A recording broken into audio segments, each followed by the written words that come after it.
Again, I saw all the oppressions that are practiced under the sun. Look, the tears of the oppressed, with no one to comfort them. America is exactly like the abusive family systems it creates.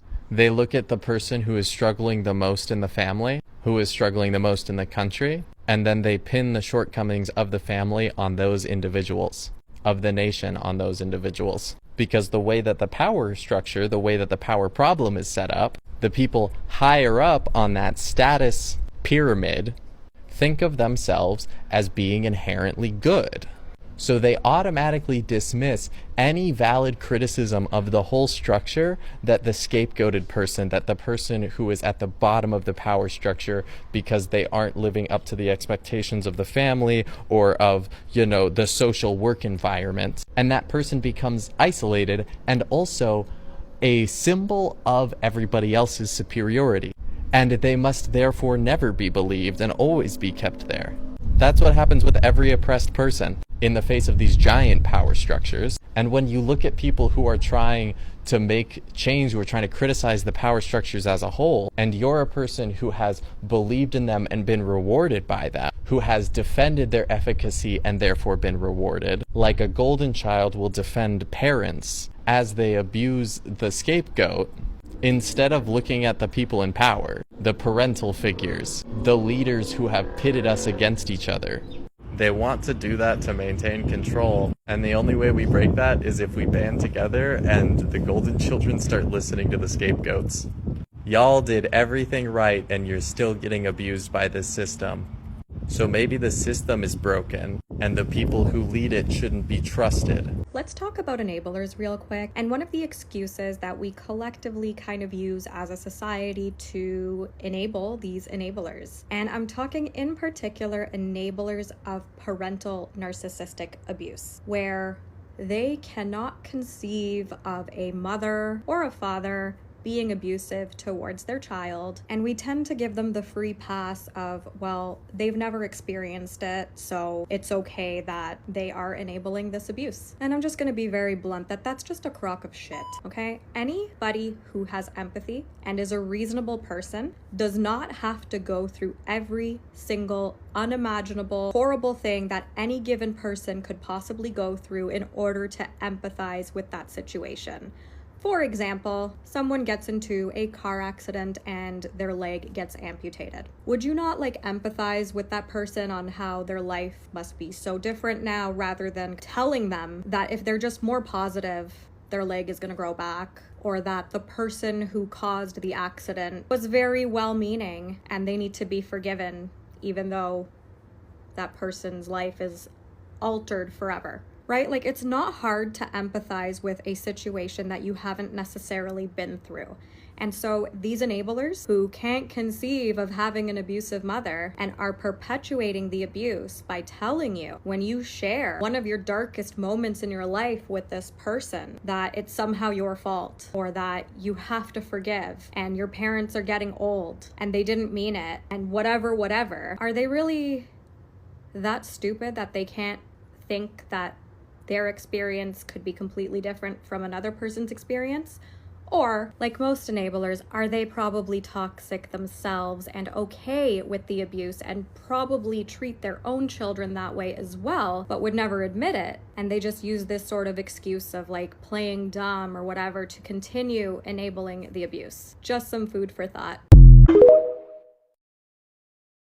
Historians have a word for Germans who joined the Nazi Party, not because they hated Jews, but out of a hope for restored patriotism, or a sense of economic anxiety, or a hope to preserve their religious values, or dislike of their opponents, or raw political opportunism, or convenience, or ignorance, or greed.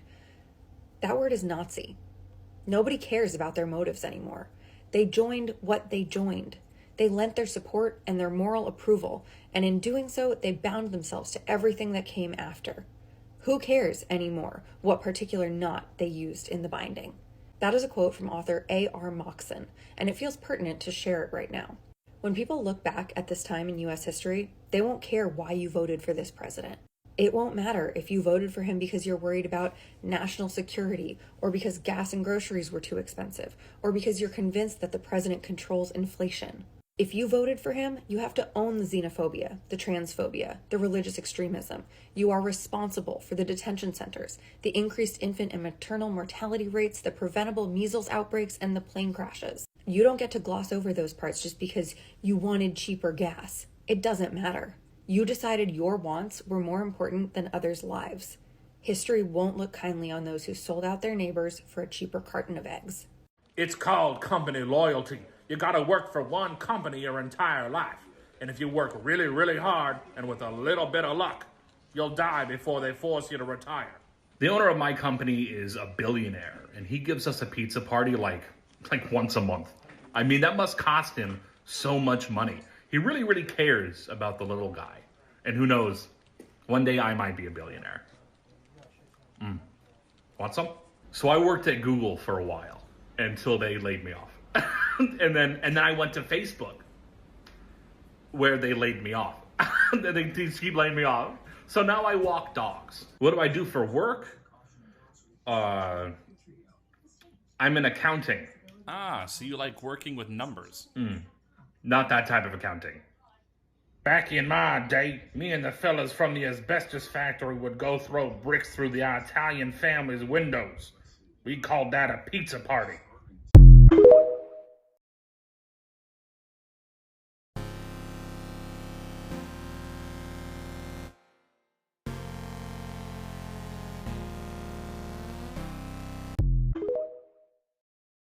I really need older people to tap in, and please don't get offended by me calling you older. I just mean like older than 25, and tell me, but like not older than 30 too. Like I want like kind of 50 and up. I want people who've actually lived lives. Like even 30 and 40 is still a little too young for me. I need like 50 and up.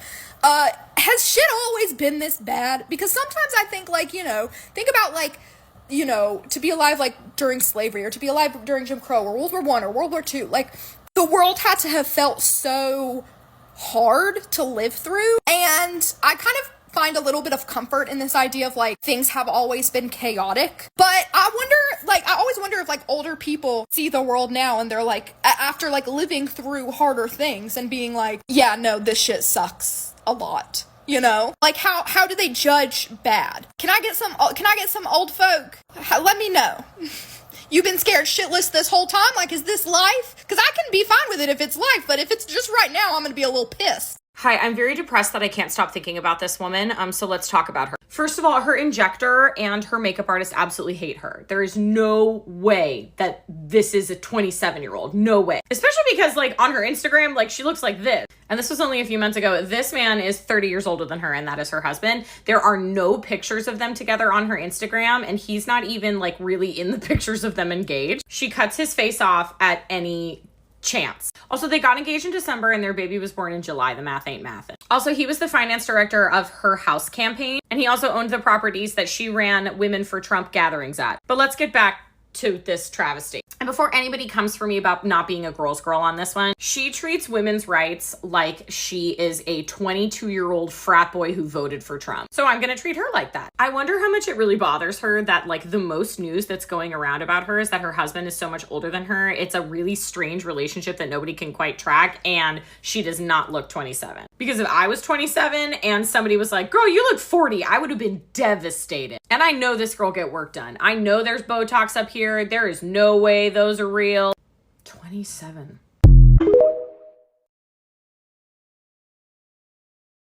There is a strain of Christianity that makes me uncomfortable, scares me, I think is the word. Those are evangelicals. They scare me. And I'm not punching down. I think there's like 90 million evangelicals and about 8 million Jews. And I hate to give those numbers out because, yeah, it's possible. So evangelicals, and I'll tell you, if you're in here, I'll speak directly to you because this is a safe space. I'm scared. I'm a little scared. Yeah, because I didn't realize this until recently, and it's logical, but I didn't put it together. In order for Jesus to come back, the world has to end. It has to. So that means there's about 90 to 100 million people that are pretty excited about it. And that's kind of problematic to those of us who don't fucking believe that shit. right? And a lot of those people are in legislative positions. And I'm sitting there thinking, like, is there any way they're crafting policy to accelerate the prophecy? Yeah, think about that for a second. Not exactly humorous, but powerful. Do not throw your pearls before swine, or they will trample them underfoot and turn and maul you. Matthew 7:6. I'm going to say it like it is. That lady that y'all were ragging on about the food stamps thing, y'all thought she was a right-winger because she ain't got no top teeth. Yeah. Y'all are bastards. Y'all thought she was a right-winger because of her dental health. I got cracked and fucked up teeth. You think I'm a Trumper too? Dickhead? I was recently talking to a family member about the collapse of society and what that will look like. And he jokingly said, well, you know, if someone comes knocking at my door needing help, I'm going to ask them to see their socialist card. And we laughed because it was a funny joke. But then I said, would you really though? Would you ask someone what their beliefs are, or would you offer them a plate of food if you had it to spare? I bring this up because of a video going around of a woman in tears because she believes she's about to lose her SNAP benefits, and that's how she feeds her children. There's been a lot of conversation about this video, from people mocking her and saying that's what you get, to people saying, she didn't vote for Trump. Why are you doing this? I'd like to propose the radical notion that regardless of people's political beliefs, they deserve to eat by virtue of being a human being. And this is really hard, but I think it is important to make an effort to recognize that the decisions that we make about our personal life are not necessarily the decisions that we have to make politically. I'm not necessarily going to have everyone over for a private dinner party, but that doesn't mean that they don't deserve to eat. This is a quote from a book called Joyful Militancy by Carla Montgomery and Nick Bergman. When people find themselves genuinely supported and cared for, they are able to extend that to others in ways that seemed impossible or terrifying before. When people find their bellies filled and their minds sharpened among communal kitchens and libraries, hatred for capitalist ways of life grows amidst belonging and connection.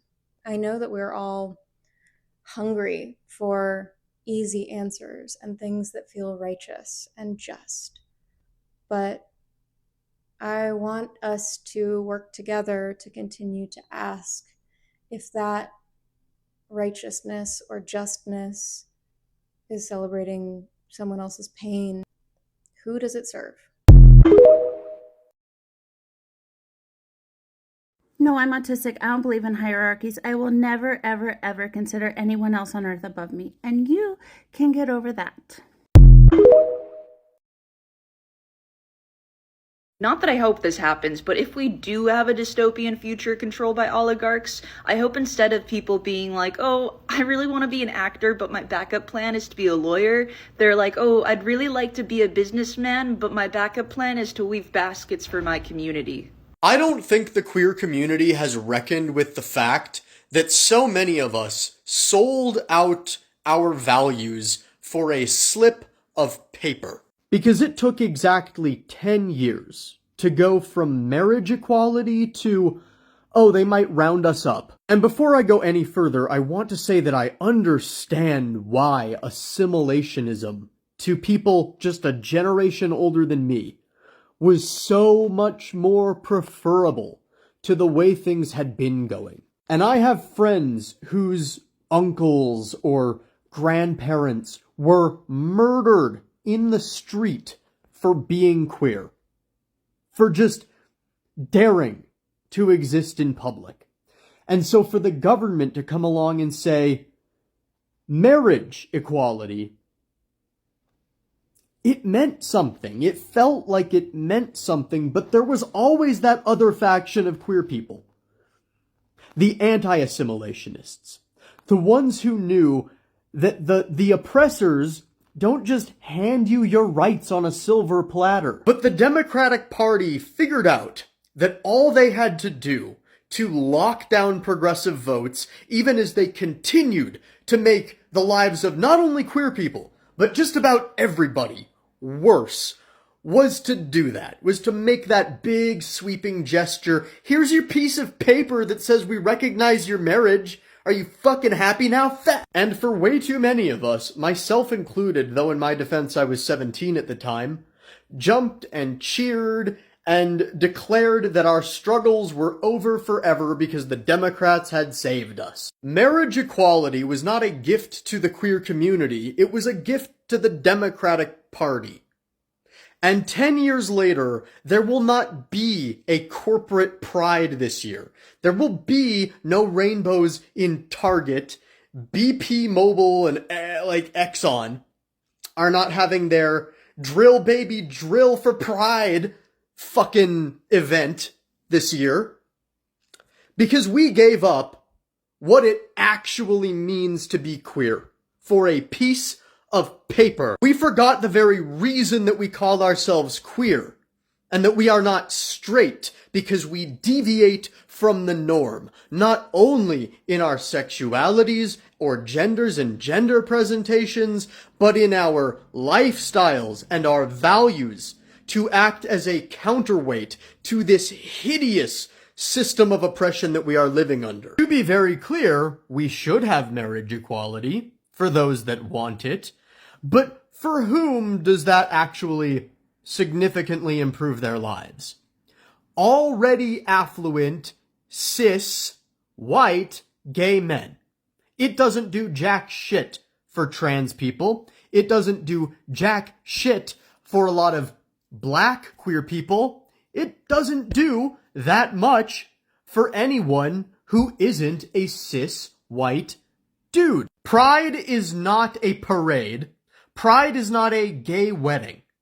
Pride is a brick through the window of a cop car, and a lot of us are gonna have to remember that now. The worst part of having good pattern recognition is that you recognize things about people that they don't recognize about themselves. Like, I can tell if our first interaction is you dismissing me, that odds are that's mostly how you move through the world. Because right now, you're 1 for 1 on that. If our first interaction is you cringing at something that you're projecting your own embarrassment onto, then I know that's something that you regularly do. And y'all, that shit reflects on you. I need y'all to know that. The tearing other people down so that you can feel baseline adequate is an indication of deep insecurity in people.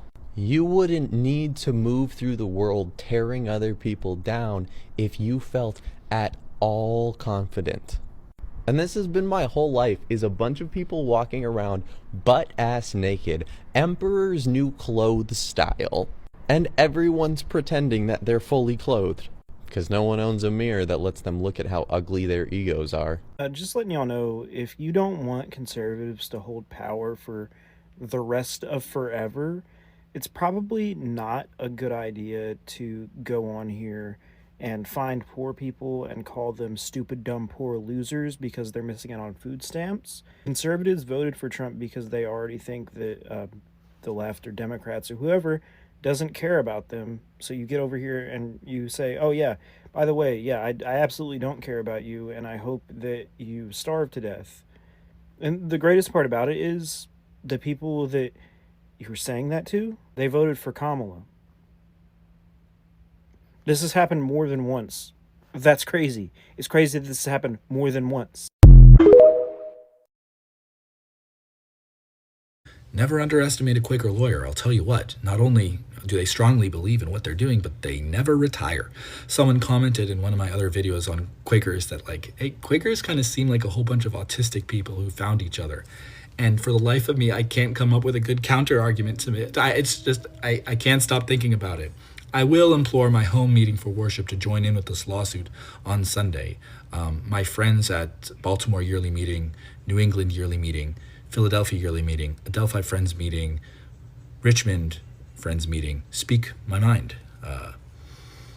It is a profoundly disruptive to be in a meeting for worship, in silent worship, and be constantly looking out the window because you're afraid there's like an unmarked vehicle who's looking just simply at the accoutrements of citizenship for whether you belong not only within the religious community, but belong within your country.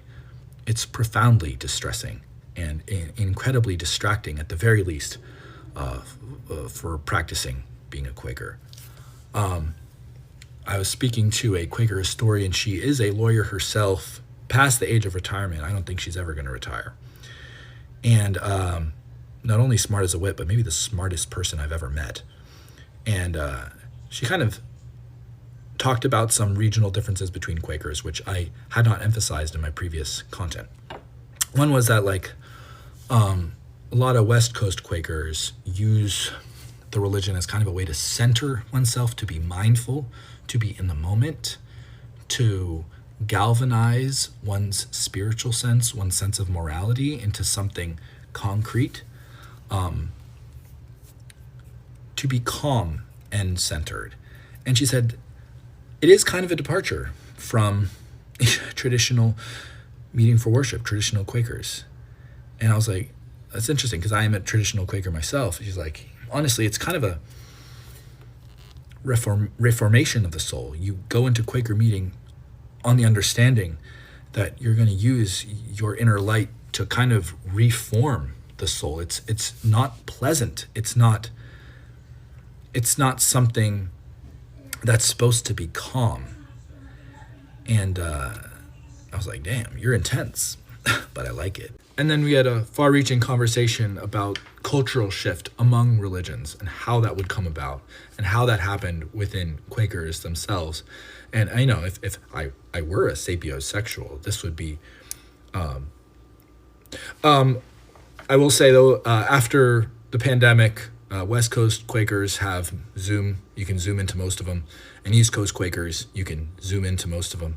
So whichever style you want, do that. Also, the people who are kind of like motivated to donate to Quaker causes, Quaker Oats is not a Quaker company. Buying a candified oatmeal chocolate bar is not going to get you anywhere with this type of lawsuit. If you want, good in the world, there's like Oxfam, Cosmetic, Amnesty International, Rebuilding Alliance, Alternatives to Violence Project. I'm missing a bunch. I'm sorry. And there's also FCNL, which is like the national Quaker lobbying organization.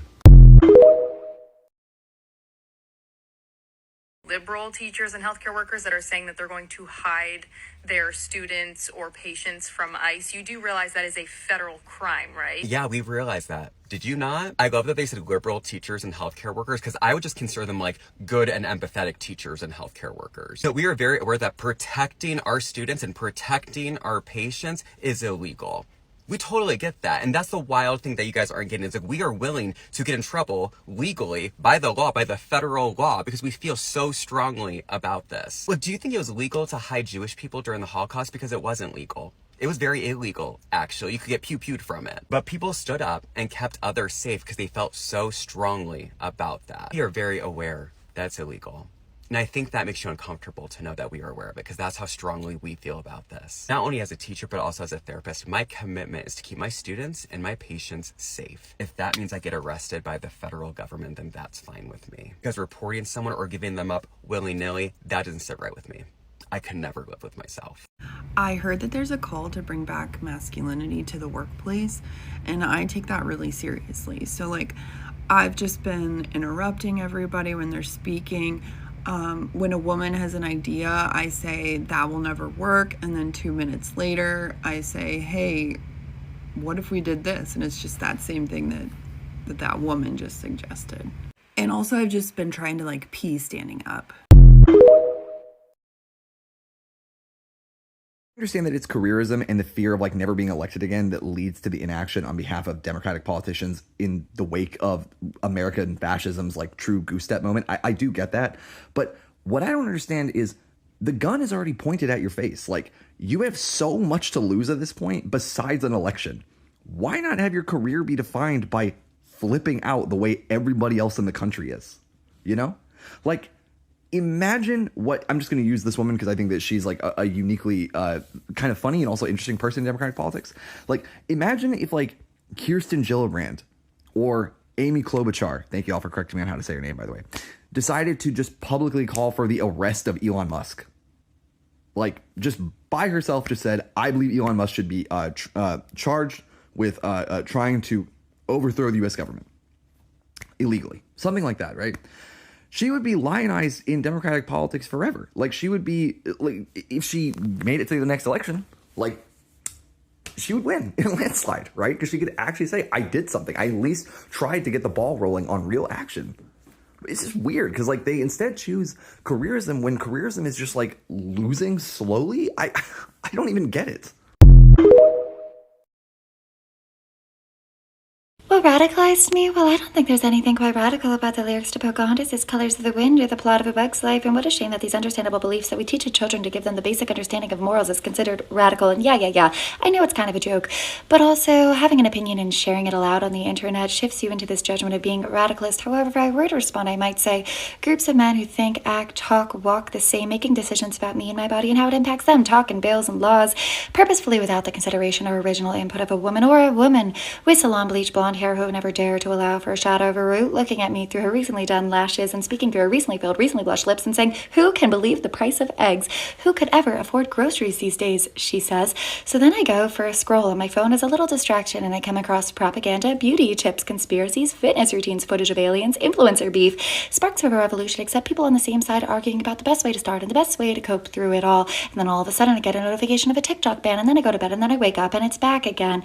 So what radicalized me? Well, I don't know if that's really the right question to ask, and I don't know if any of us on the internet are as radical as we might like to believe. So what are the facts that you need to see, read, and hear to inform your belief, and how tied in your mind are money and morality?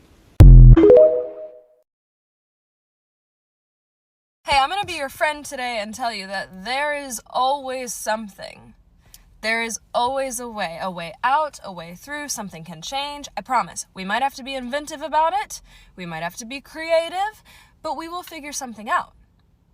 We will figure something out. And if you can't figure it out by yourself, I will help you. Maybe not today. We won't know probably tomorrow either, but we can do it. I have told this to like 10 of my friends in the past week, but we can do it. And we will. It's gonna be great.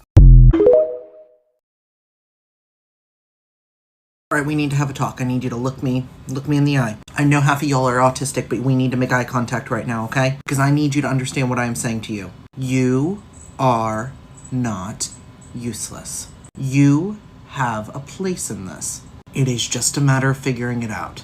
And I am telling you, the people who are on the internet right now, who are telling you you are useless if you don't have a pew-pew, if you aren't ready to ride into battle, those people, I assure you, ain't doing shit. And if they are doing shit, they're gonna get caught so fucking fast because they keep talking about it on the internet. You are not useless. Some people do not have a stomach for violence, and that is not a bad thing. A lot of people who think they have a stomach for violence don't actually have it. They're either afraid and lashing out, or they're virtue signaling, or they think they're going to go into a glorious battle and be super cool and awesome, when really it's just going to be peeling Jimmy's brains off the sidewalk. And as someone who has seen someone's brains on the sidewalk, I can tell you, you don't know what you're going to do in that situation until you're in it. You are not useless. You have a place in this. The revolution needs healers. It needs tailors. It needs people who keep the sanitation systems running. It needs cooks. It needs babysitters. It needs educators and journalists. And laying down and being like, there's nothing I can do. I'm to insert excuse here. It ain't the time for it. You can do something. And if you find that you don't have any useful skills, you are more than capable of learning. Take this opportunity to learn some skills. You're not useless, you're not incapable. You are strong and you are smart and you are resourceful. I think a lot of you are capable of a whole hell of a lot more than you are giving yourself credit for. Now that doesn't mean this is going to be easy. It is definitely not going to be easy. But it's not hopeless. And I do need you to remember that.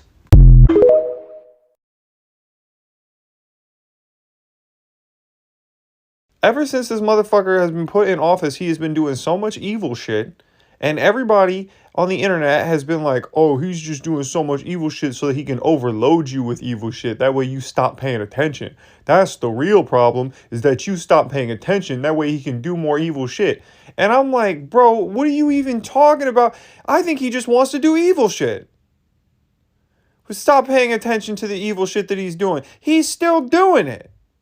What are you even saying right now? It's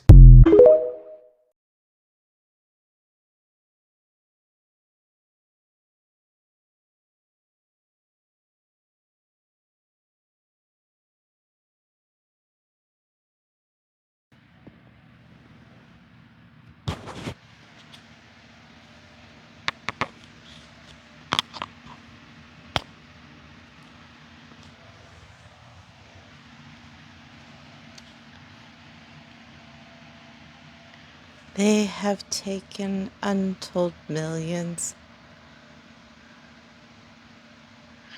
that they never toiled to earn, but without our brain and muscle, not a single wheel can turn.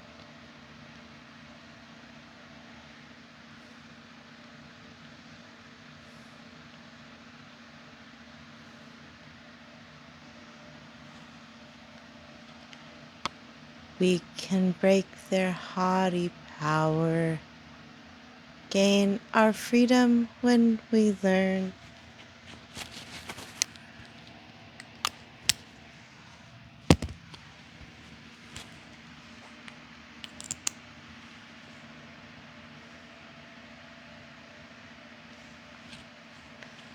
The union makes us strong.